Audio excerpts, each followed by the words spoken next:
From drifting down Gotham in the Batmobile to butchering gods, Christian Bale knows his way around the superhero genre. In fact, word on the street is he wants back into the MCU. Yep, looks like Christian Bale was really having fun with his role, playing the fiendish Gore, the God Butcher. After averaging a positive review at the box office, Thor: Love and Thunder was particularly praised for Bale's rendition of the role. The movie picked up a while after Avengers Endgame, when we saw Thor team up with Jane and Valkyrie to put an end to Gore's endeavors. After Thanos, Gore was probably the most intimidating villain the MCU has seen. We might be getting more of that action, with Christian Bale wanting his way back to the MCU. When talking to Entertainment Tonight, Bale dropped a major take. He said he would be open to returning to the MCU on some parameters. That he finds a good story, a good character, or the most crucial aspects of all. If his kids say that, he's not allowed to say no. I'm just curious if you would take on, since Gore has such a distinct look, if you would take on another role if you were approached for the MCU to come back. Good story's a good story, good character, good director if it's an interesting thing. And crucially, if my kids are telling me that I'm not allowed not to do it. If they are That's what happened with Thor, right? Yeah, you're not saying no to that, you're saying yes to that. And I went...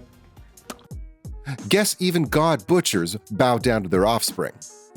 Luckily, Bale's rendition of Gore allows him to come back as a different character. The villain has a distinct look, making him unrecognizable from the beautiful facade we've come to know and love.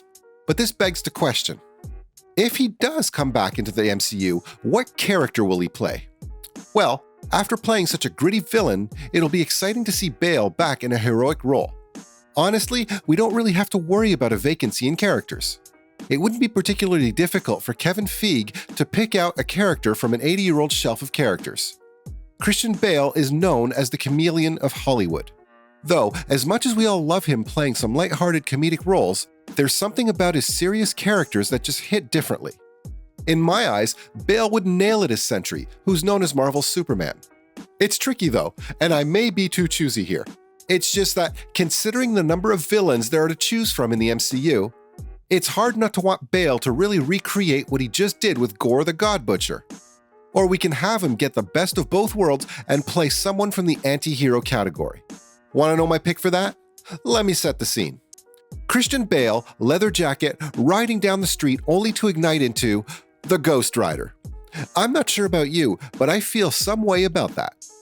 Or, you know what? Who knows? We might see him return as Gore for Thor's swan song in the MCU. Marvel will look to end the Thor franchise on a high.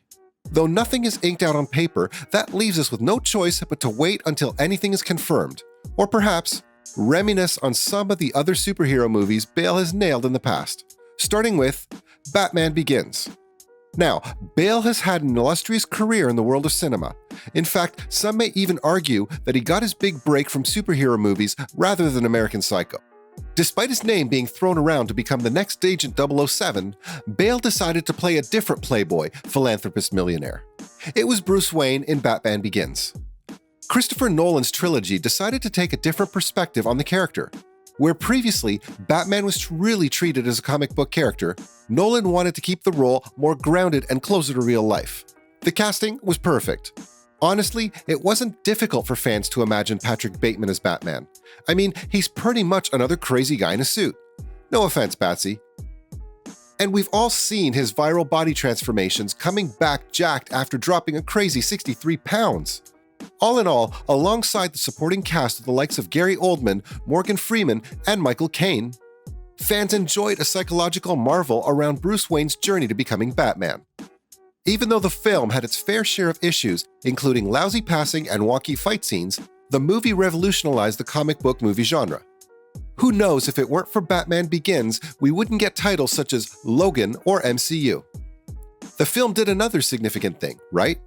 It set up one of the most successful comic book movies of all time, The Dark Knight. Okay, right off the bat, no pun intended. When we're talking about The Dark Knight, we're talking about multiple nominations and numerous awards. If Batman Begins revolutionized the genre, The Dark Knight set the bar for what could possibly be done with it. Nolan took the imperfections of his first movie and made it 10 times better. There was a new tone, a new feel, a new antagonist. What remained, of course, was Christian Bale's iconic return as the Caped Crusader. This time, he had a new suit and a new vibe to him. The movie revolved around the meaning of Batman and all he stood for, rather than a mere follow-up to an origin story. Not who I am underneath, but what I do that defines me. Although, let's be honest, as good as Bale is in the movie, there's one performance that stole the show. It was Heath Ledger's menacing portrayal of the Joker. It's gone.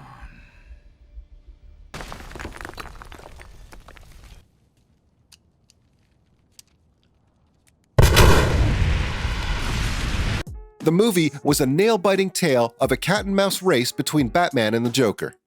Even though Ledger was ferocious in his rendition of the clown prince of crime, he fed off Bale's performance and vice versa. It was as though Ledger meant it when he said the dialogue, "You complete me." You complete me. Hot take, there are some very wacky elements in the movie that people really don't mention, such as Gary Oldman faking his death. How did that happen? Was there a bulletproof vest? A paramedic on the scene? It doesn't matter, because The Dark Knight overshadows the plot holes with its compelling pacing and storyline, leaving fans to think, how will the next installment replicate the success again? Well, Nolan really had something to prove with The Dark Knight Rises. Now, the movie was already fighting a losing battle. The Dark Knight set the bar so high, which only met more expectations from the fans. Nolan was already coming back from his success with his blockbuster Inception. He really didn't need to worry about having his movie be a big success. Even though the movie didn't really live up to The Dark Knight, it introduced us to Tom Hardy's monstrous rendition of Bane. Bale was as great as ever, clearly seeing being one of the characters now.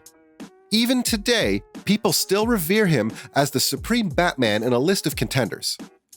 The movie featured some insane action sequences showing Nolan's knack for not caring about the budget. Like the hijacking scene in the opening and, oh god, don't get me started about the stadium detonation. More importantly, the movie gave us a satisfying end to one of the most iconic trilogies of all time. Bale didn't pursue the comic book genre until he played Gore, the God Butcher in Thor: Love and Thunder. Now, after much praise received from Thor: Ragnarok, Taika Waititi had quite the challenge to deliver an enticing fourth installment for the franchise. His answer is Christian Bale as the God Butcher. Fans were ecstatic and curious to see how Bale would fare in his comeback to the genre as a villain this time. Watching the movie seemed like all the hype was well worth it. Bale looked unrecognizable in the role and honestly, pretty terrifying. Even though the movie might not have gotten the reception it should have, Bale's performance really gave fans something to root for. Let's see what's in it for him in the future. And that, folks, was Christian Bale's love story with the comic book movie genre.